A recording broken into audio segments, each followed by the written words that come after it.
Hi doctor Amit, Hi. How are you doing? Good man. Okay, तो आपने हमसे promise किया था जैसे आप अपने पेशेंट्स को डेमो क्लास देते हैं, हमें भी थोड़ी नॉलेज देंगे। तो नॉलेज आपकी लाइन के बारे में आपको सब जानते हैं, सिंगापुर में करते हैं और आप एक्सपर्ट हो। तो आप हमें सबसे पहले बताइए कि ये टॉपिक आप कहाँ से शुरू करेंगे और ये सबसे ज़्यादा क्या कैप्चर करते हैं इस टॉपिक में, क्या सीन? यार हम होलिस्टिक डॉक्टर्स हैं जो यूएस से ट्रेंड हैं और हम स्टेप बाय स्टेप डिटेल में जाते हैं कि कैसे इस प्रॉब्लम को हमने जांचना है, कैसे उसको सॉल्व करना है, क्या उसके कारण है। So we go with all the steps, why the things are happening, how we need to solve it, where are the problems happening, what are the things that we need to do either to solve or what diagnosis we need to do, और उसके बाद हम उनको बताते हैं कि यार when and what to be done to solve all these problems, ताकि हम permanent solution ले पाएं और हम कुछ ऐसा कर पाएं ताकि दोबारा उनको ये सोच के कि ये कोई बीमारी है और इसकी गोली खा के हम कुछ देर के लिए या परमानेंट सॉल्यूशंस ले लेंगे, वो ना चले, लेकिन हम इसको लाइफस्टाइल से, डाइट से परमानेंटली सॉल्व कर पाएं। ओके, तो सबसे ज़्यादा आजकल क्या चीज़ें जो कॉज कर रही है और क्या क्या कॉजेज़ होते हैं उन सब के बारे में थोड़ा कुछ। आजकल यार वही मेन तो प्रॉब्लम वही हमारे सबके साथ ही आ रहा है, डाइट लाइफस्टाइल के साथ। खाने में चीज़ें ऐसी हैं जिसमें क्वालिटी नहीं है और लाइफस्टाइल में हम ऐसी चीज़ों से एक्सपोज्ड हैं, चाहे वो अडल्ट मूवीज़ हैं, चाहे वो कुछ रील्स और इस तरह की चीज़ें जो यंग एज में लोगों को एक्सपोज हो रहे हैं वो, या लाइफस्टाइल में कुछ ऐसी चीज़ें हैं जिसमें कि वो स्लीप का उनका पैटर्न इस तरह का बन चुका है कि वो 5 या 6 घंटे भी नहीं पूरा सोते और मोस्टली स्क्रीन के ऊपर टाइमिंग्स हैं और ज़्यादा इस तरह की चीज़ें देख रहे हैं जो उनको स्टिमुलेट करी जा रही है, लेकिन वो बैलेंस या रिलैक्स नहीं हो पा रहे, जिसके कारण अगेन हार्मोन्स में इम्बैलेंस आ रहे हैं। उनकी जो बॉडी है वो एक डिफरेंट तरीके से ट्रेंड अप हो रही है जो कि नॉर्मल वे में नहीं है, और इम्बैलेंस में जाने के कारण जब वो खेलते हैं तो वो या तो प्रॉपर लेवल अटेन ही नहीं कर पाते, लेकिन अगर करते हैं तो उसको मेंटेन नहीं कर पाते और कुछ ही मिनट्स में गायब हो जाते हैं। ओके, तो बेसिकली डाइट्स और lifestyle and after that some points to improve diets and lifestyle.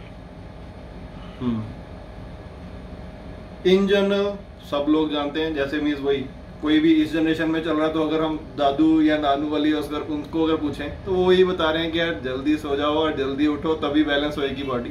और आज अगर इसको हम देखें तो यूएस में और कनाडा में और सब जगह पे रिसर्च हो रही है जिसमें वो कह रहे हैं कि कैसे सूरज उगने से पहले, राइज करने से पहले अगर हम चीज़ें करें तो कैसे हमारे ब्रेन की एक्टिविटी, बॉडी का बैलेंस बनता है, ब्रेन की एक्टिविटी ज़्यादा बैलेंस्ड होती है और उसी के कारण हमारी सारे दिन की आउटपुट भी ज़्यादा होती है। चाहे अब जैसे भी आप हज़ारों वीडियो आपको मिलेंगे, more like people who are billionaires, trillionaires, वो कैसे उनका लाइफस्टाइल है, कैसे वो सुबह जल्दी उठते हैं, कैसे वो एक्सरसाइजेस करते हैं, कैसे वो खाने में अपने आप को मेंटेन करते हैं, तभी वो उतनी आउटपुट दे पाते हैं। इसी तरह सेक्सुअल फॉर्म में भी अगर हम देखें तो अगर सिस्टम रिलैक्स्ड और बैलेंस नहीं होगा, अगर हाइपर स्टेट में रहेगा तो फिर तो हर जगह पे प्रॉब्लम आएगी। परफेक्ट। और हमें अपने आप को एनहेंस करना है, जो आपकी एक स्पेशलिटी है जो सिंगापुर में भी हमने बहुत ऐसे की है, पी बिल्डिंग, जिसे पी बिल्डिंग कहते हैं, जिसमें साइज इंक्रीज, परफॉर्मेंस बेटर,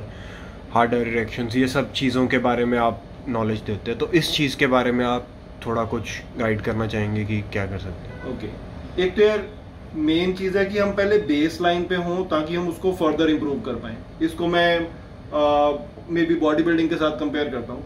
तो अगर कोई इंसान बॉडी बिल्डिंग कर रहा है तो पहले बेसिक हेल्थ तो होनी चाहिए ना, फिर ही नेक्स्ट हम बॉडी बिल्ड अप करेंगे ना फर्दर। सो पहले बेसिक हेल्थ जिसमें कि right from balance of hormones to muscle tone and all that, और फिर बॉडी बिल्डिंग की तरह हम पी बिल्डिंग करके भी उसको हम फर्दर बढ़ा सकते हैं। बहुत सारे लोग कहते हैं कि जी हम गोली खाएंगे, हमने दीवारों पे देखा, हमने एडवर्टाइजमेंट में देखा, हमने पॉर्न वेबसाइट पे एडवर्टाइजमेंट देखी, वो कह रहे हैं गोली खाओ और ऐसा हो जाएगा, 4 इंच 10 इंच 15 इंच हो जाएगा। कार्टून नहीं ना चलता नॉर्मल लाइफ में। नॉर्मल लाइफ में तो नॉर्मल चीजें होती हैं। सो उसी तरह जैसे हम बॉडी बिल्डिंग करते हैं उसी तरह इसकी बिल्डिंग है। So we do the exercises, we eat good food, we have proper rest, we take some supplements ताकि वो अंदर से इलास्टिक हो, कुछ ऐसे सप्लीमेंट्स जिससे कि वो जल्दी रिपेयर हो टिश्यूज, और देन वी बिल्ड अप। और it's not a long process of 2, 3, 5 years. It's just a start with 3 to 6 months, and you can have visible measurable change, ऐसे चेंजेस जिसको आप देख सकते हैं, आपका पार्टनर फील कर सकता है, and even you can measure it कि ये इतना चेंज आ चुका है। ये उसी तरह बॉडी बिल्डिंग में जैसे हम बाइसेप मेजर करते हैं ग्रेजुअली जिम में जाके एक्सरसाइजेस करके, इसी तरह हम पेनिस को आप घर पे मेजर कर सकते हैं। और इसके लिए बहुत लंबी चौड़ी एक्सरसाइज की भी जरूरत नहीं है, 15-20 minute according to the individual हम गाइड करते हैं कैसे आप करें और उसको इम्प्रूव कर लें, ईजी। और ये हर एक के लिए सेम एक्सरसाइजेस होती है, सेम डाइट चार्ट होता है कि परसेंट टू परसेंट वेरी करेगा? नहीं यार, ये फिर वही हम जिम वाले एग्जांपल लेते हैं। सो लोग जिम में जा रहे हैं पतले होने के लिए, लोग जिम में जा रहे हैं बॉडी बिल्डिंग करने के लिए। ऐसा तो है नहीं कि हम सीधा जिम में जाएंगे, कोई भी 10, 20, 30 किलो जो भी डिफरेंट तरीके से उठाएंगे और जो हमने सोचा होगा वो हो जाएगा। नहीं, प्रॉपर ट्रेनर्स हैं उसके लिए भी, और प्रॉपर जो गाइड करते हैं डाइट और लाइफस्टाइल की, कैसे हमने जो हम पाना चाहते हैं वो मिलेगा, कैसे हमने सिस्टम को इम्प्रूव करना है, ये भी इंडिविजुअल के ऊपर डिपेंड करता है। नहीं तो एक प्रॉपर सेट लाइन होगी, अच्छा जो 50 किलो वाला बंदा है उसको ये दे दो, जो 80 किलो वाला बंदा है उसको ये दे दो। It's not that easy, but there can be general guidelines, और जनरल भी लोगों को हम बताते हैं, प्लस इंडिविजुअल सिस्टम के अनुसार कि क्या क्या हम करें ताकि हम उसको स्ट्रेच करके, जेल करके, एक्सपैंड करके गर्थ और लेंथ दोनों इंप्रूव कर लें। परमानेंट चेंजेस बहुत सारे लोग हमें बताते हैं कि 20-20 साल हो चुके हैं और अभी भी वो सिस्टम बिल्कुल ठीक है। अब चाहे कोई और प्रॉब्लम आई, उनको डायबिटीज की प्रॉब्लम आ गई, कुछ और आ गया जिसके कारण ओवरऑल शरीर में वोल्टेज कम हो गई, तो इरेक्शंस भी कोई, लेकिन साइज अभी भी गुड है। ओके, और सेकंड पार्ट में जिसमें हम कैप्चर करेंगे कि एक्सरसाइजेस क्या करनी है, और second part of the video में हम इसके बाद कैप्चर कर लेंगे कि डाइट क्या क्या लेनी है, सप्लीमेंट्स क्या लेने हैं। Okay. उसके लिए अपने व्यूअर्स का कुछ कहना चाहेंगे? या मैं आपको यही कहूंगा कि डाइट में भी कोई ऐसी एक्सेप्शनल चीजें नहीं है कि हमने यहाँ से कोई स्पेशल पौधा तोड़ के लेके आना है और यहाँ से कोई स्पेशल जड़ी बूटी लेके आनी है। कॉमन चीजें जो हमारे घर के आसपास मिलती हैं, और हमें सबको पता है शिलाजीत है, अश्वगंधा है, इन जनरल चीजें, लेकिन कुछ स्पेसिफिक चीजें हैं जिनके एक्सट्रैक्ट हाई क्वालिटी के यूज करने पड़ते हैं जिससे कि वो इलास्टिक बन सके अंदर से, और उसकी कुछ हायर कंसंट्रेशन में चीजें यूज करनी पड़ती हैं ताकि हम परमानेंट चेंजेस ला पाएं इसमें, जो कि हमेशा के लिए रहें और वापस ना आए। थैंक यू डॉक्टर साहब। अब हम आपको मिलते हैं पार्ट 2 में।